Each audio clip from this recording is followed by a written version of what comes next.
les marchés financiers avec IG Markets, CFD Trading.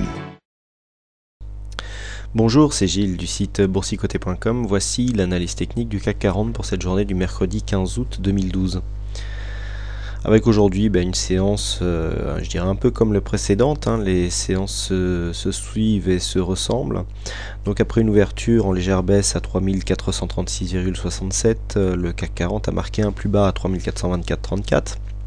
Un plus haut à 3463,03 avant de revenir en clôture à 3449,20 points. Le CAC 40 perd 0,03% sur cette séance, un point perdu par rapport au cours de clôture d'hier, donc c'est vraiment rien. On considérera donc une clôture quasi stable sur cette séance, et donc on peut constater ici que le CAC 40 sort de son range dans lequel il était maintenant depuis fin juillet, casse en fait ce support. Alors la cassure se fait d'une manière horizontale, c'était le deuxième scénario que je vous avais indiqué hier soir dans ma vidéo. Donc là on s'achemine ici sur une sortie sans pour autant avoir de signal de consolidation, mais qui implique ici une fin de dynamique de ce mouvement ici qui était assez puissant. Du point de vue des indicateurs, pas énormément de changements puisque le RSI continue ici sur son évolution à tendance plutôt haussière. Le stochastique est toujours en zone de surachat, ça ne change pas. Au niveau du MACD, on a toujours ici cette baisse qui nous confirme que nous sommes en phase de consolidation après la forte hausse enregistrée jusqu'à la semaine dernière.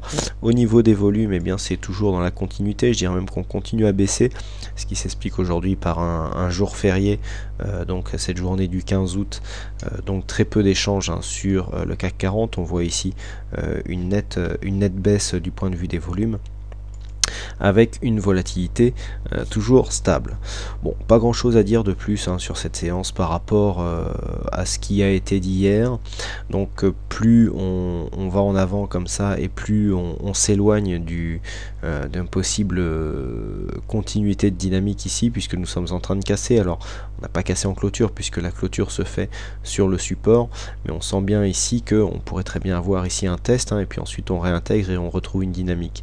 Mais là on sent bien que demain il faudrait réintégrer les 3476 points, c'est-à-dire la zone ici de support, pour pouvoir continuer dans la dynamique. Alors on peut dire que c'est une probabilité qui est certes faible à mon goût, enfin à mon sens, mais bon, il est vrai que si on avait une ouverture ici sur un gap haussier qui gaperait toute cette partie là, puisqu'on a ici un plus haut sur cette zone à 3464, on viendrait ici reprendre une dynamique haussière si tant est qu'on arrivait à ouvrir sur cette zone.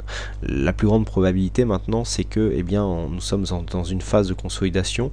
Alors on va surveiller ici cette zone qui se situe entre 3465 et 3415. Une sortie nourrie de volume de l'une de ces zones nous donnera une tendance, et pour l'instant nous sommes dans une continuité de phase de consolidation. Alors on pourrait très bien avoir ici une évolution qui continuerait dans cette zone jusqu'à la fin de la semaine, vu qu'on l'a dit, cette semaine est relativement creuse du point de vue des investisseurs, pas énormément de chiffres macro à sortir, et même quand il en sort, les mouvements défient toute logique. Donc bon, pour l'instant c'est du statu quo, c'est du wait and see. On attend vraiment un signal fort, donc signal fort qui viendra surtout avec une hausse des volumes. Il y a très peu d'investisseurs, donc là il suffit qu'on arrive dans une zone où on est en manque de contrepartie, on pourra avoir des mouvements qui pourraient être très volatiles, surtout au sortir d'une période de range comme ça.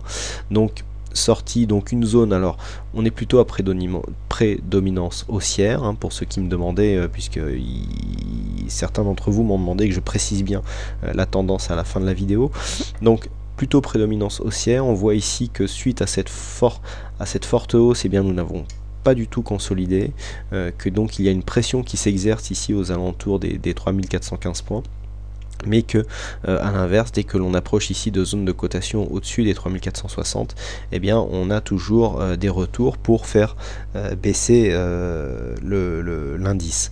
Donc tant que nous sommes entre ces deux zones, wait and see, on continue donc à évoluer en range dans cette zone, et puis dans le cas d'une cassure ici de cette zone, donc à partir de 3470, eh bien si le signal était nourri de fort volume, on pourra avoir une continuité haussière. Alors attention aussi, si on s'écartait et qu'on revenait ici chercher ce support comme une résistance, cela aurait quand même une consonance plutôt baissière.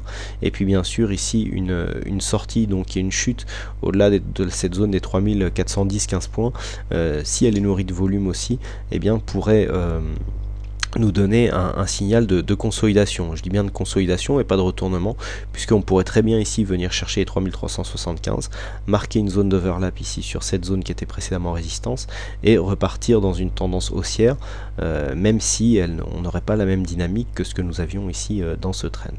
Voilà, donc plutôt au niveau de la tendance à prédominance haussière, zone d'alerte ici donc sur 3460, on dirait plutôt 75 points sur la zone haute et 3410 points sur la zone basse. Entre les deux, eh bien, on est dans une continuité de consolidation horizontale suite à cette forte hausse que nous avions enregistrée donc la première semaine d'août, hein, qui avait démarré à partir du vendredi 3 et qui avait continué donc en début de semaine dernière. Voilà, donc pas grand chose à dire sur cette analyse technique, pas de signal de trading aujourd'hui, et donc c'est Ascar malgré tout qui a gagné au jeu du fixing, donc bravo à toi Ascar, et puis quant à moi il ne me reste plus qu'à vous souhaiter à toutes et à tous une bonne soirée, bonne chance dans votre trade, et je vous donne rendez-vous dès demain pour de prochaines analyses techniques en vidéo. Bonsoir à tous. Les marchés financiers avec IJ Markets, CFD Trading.